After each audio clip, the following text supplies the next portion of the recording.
It's so amazing being on this panel with a woman that I met so many years ago.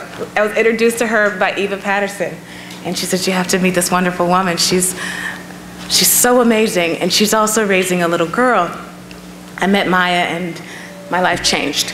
So I want to thank you for convening us today, Tim and Maya and the foundation. But just very briefly, as we think about this charge ahead, especially to folks who are taking over venerable organizations, to funders who consider to continue to take risk, I ask us, are we winning?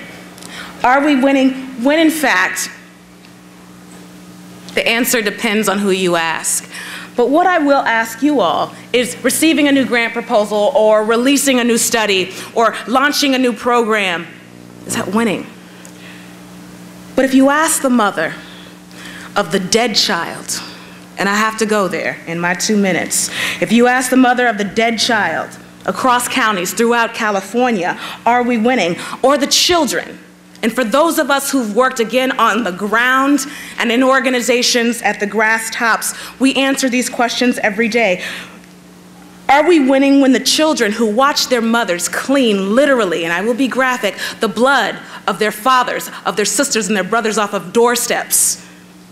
Are we winning, witnessing the trauma that will last generations from those children? Would we ask that same question if we went to a child who came home just yesterday or the day before to come into a house that was empty because her mother or her father is no longer there? They sit in a deportation camp or an immigration camp, later to be flown across the globe in chains. Are we nurturing that child's promise to truly dream?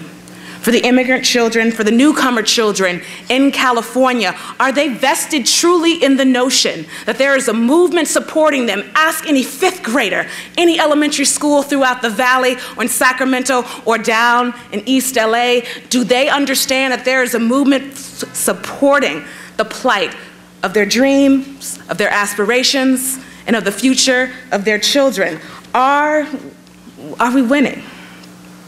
And I hate to sound dismal, but as we think about the fact that in California, black children are doing worse than they've ever done since we've come to this state, with over a 40% dropout rate, and for those who work with young children in middle and high schools, we actually know that those statistics may not be correct. In Castlemont High School in Oakland, California, the principal just a couple of weeks ago gave a staggering rate of over 70% of the black children who enter the ninth grade won't graduate from high school with APR scores lower than they've ever been. Are we winning? And is there a movement to support those children with unprecedented unemployment rates of black and Latino males under the age of 25? Now let me speak in my last 40 seconds on women.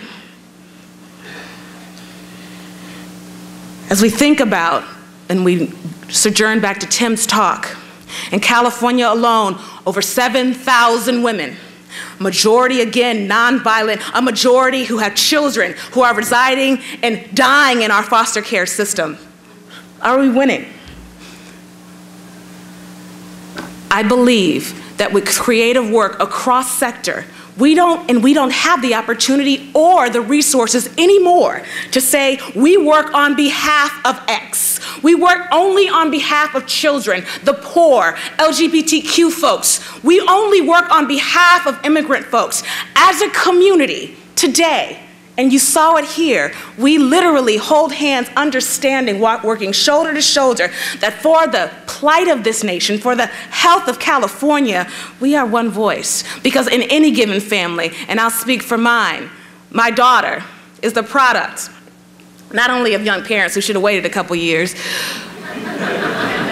but is 15 years old. And her grandmother crossed many countries from El Salvador, made her way up to San Diego, married a wonderful Salvadorian man. And because of that journey, I was so ever blessed. Like many Californians, Amina's story of a Salvadorian immigrant who recently retained her citizenship, and a grandmother from Arkansas, literally who came from the fields. That's California. Are we winning?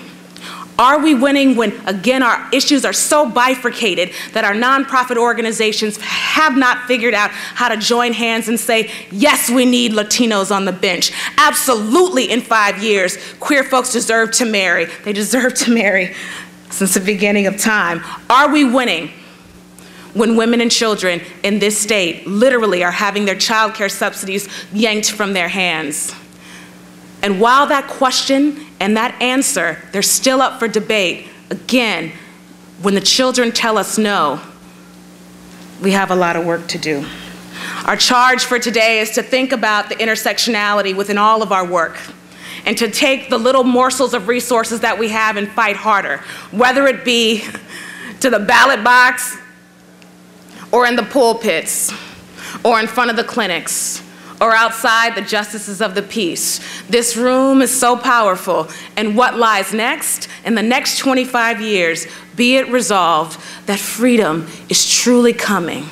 And through the eyes of the children of this state, through the eyes of the elderly of this state, through the eyes of folks who don't have access to clean water. We have a long way to go. However, the nostalgia of what we've done, let it guide us. And as we think weeks on and weeks ahead at the publications of new reports and the granting of new grant proposals and grant awards, think of the children, think of the women, think of the day when we come together in 5 years on the road to closing prisons and jails, granting folks an opportunity to come back home.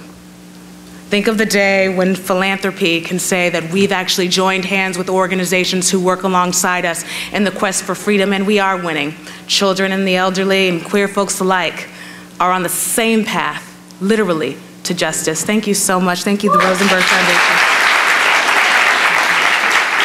Thank you, Tim, for your leadership.